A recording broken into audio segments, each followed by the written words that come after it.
To all of you this morning. My name is Michael O'Connell. I've been a Catholic priest for 46 years. Currently I'm at Church of the Ascension on the north side of Minneapolis, where I'm pastor. Been there 14 years. I also was at the Basilica of St. Mary as pastor for 17 years through the 90s and into the early aughts. I love Ascension. It was actually 47 years ago when I was 24 years old and ordained a deacon. When you were ordained a deacon in our tradition, you do your internship. I was sent to the north side of Minneapolis in 1966 to do my ministerial internship.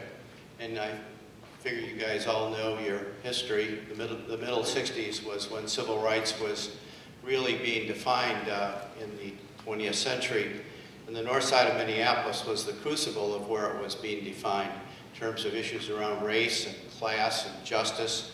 So that's where I met ministry 47 years ago at Ascension, and then went a number of different jobs throughout St. Paul, Minneapolis, and then came back to Ascension in 1999.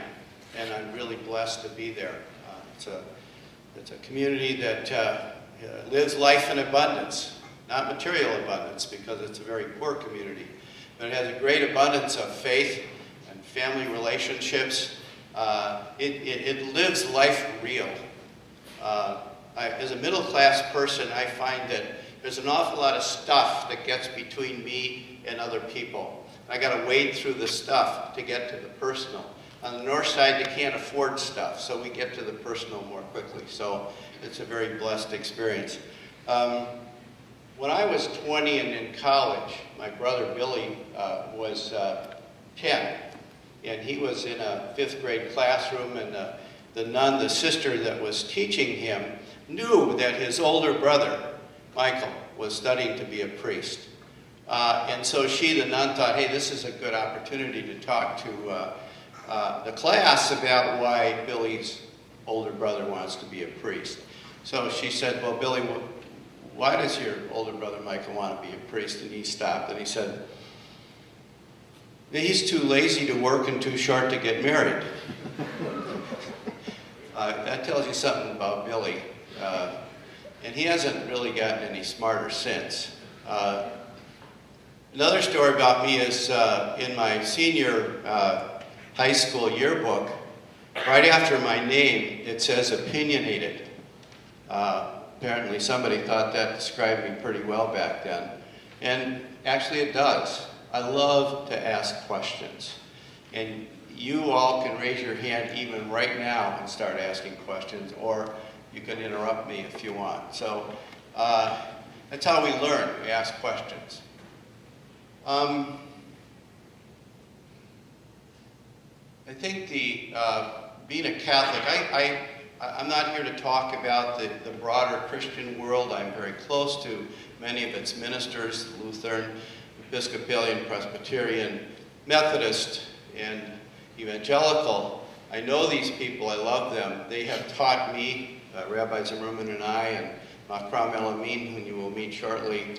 You know, we all know each other, and we really, really work hard at getting to know each other.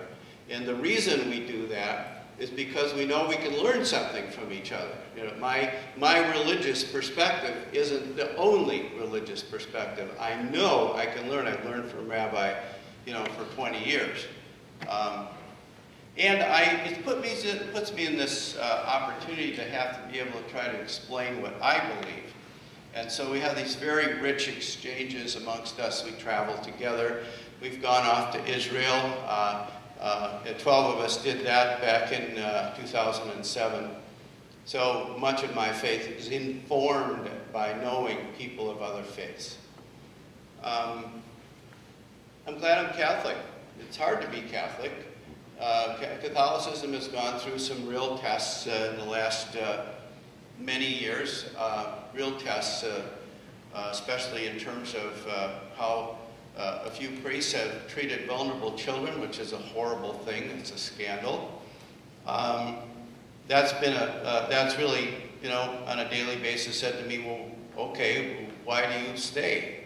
What is it about this faith that really feeds your understanding of who you are and who everybody else is, and most importantly, who God is in the equation? So it's a good thing to be able to have to question your faith, if not every day, and in a sense, reappropriate it, re-own it. I want to say that my journey in coming to know God certainly has been informed by what you might call theological study. I love to read. I love to talk to other people about faith. But I want to say that faith has come to me more through actual people and knowing them than it has through, let's say, the intellectual exercise of getting to know theology.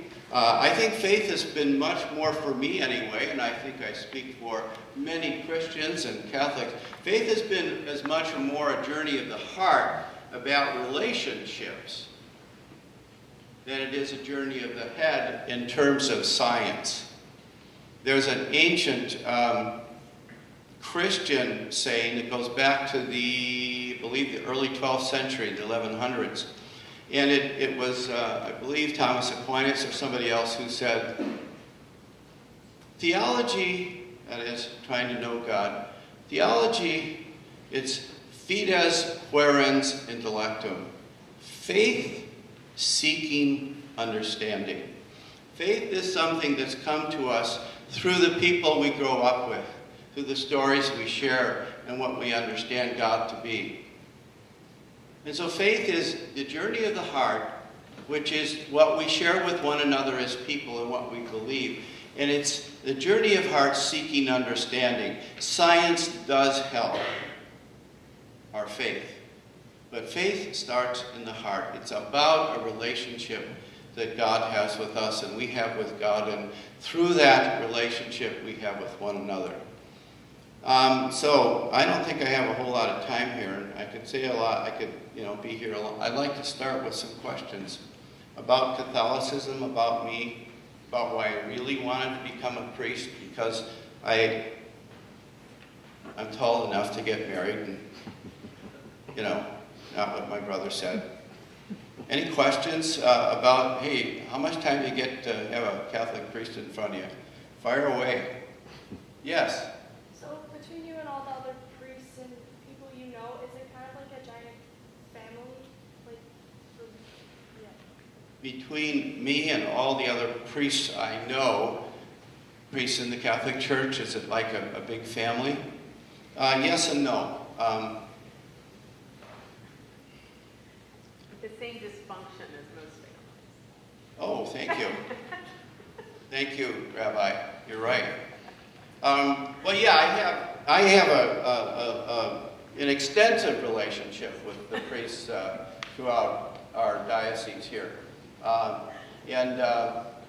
As Rabbi said to me, it's the same dysfunction as you have in a normal family, except there are a few perfect families here, aren't there? Who's in that perfect family, okay? We're being a little facetious here. Nobody's in a perfect family. The norm is dysfunction. Why? Because we're human.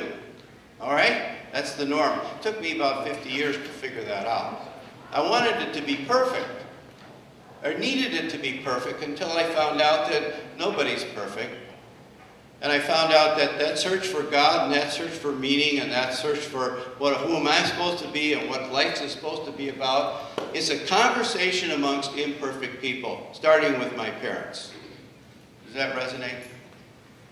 It's a conversation amongst important people in our lives, teachers, parents, siblings, other family members. It's a conversation. So yeah, I have extensive relationship and I keep it going, and it doesn't always make me happy, but frankly, it also excites me a lot. Yes? The difference between a priest and a pastor. A priest is a generic name for a Roman Catholic minister. Just like bishop is a generic name for a Roman Catholic minister. A pastor in the Catholic Church is the one that heads a congregation.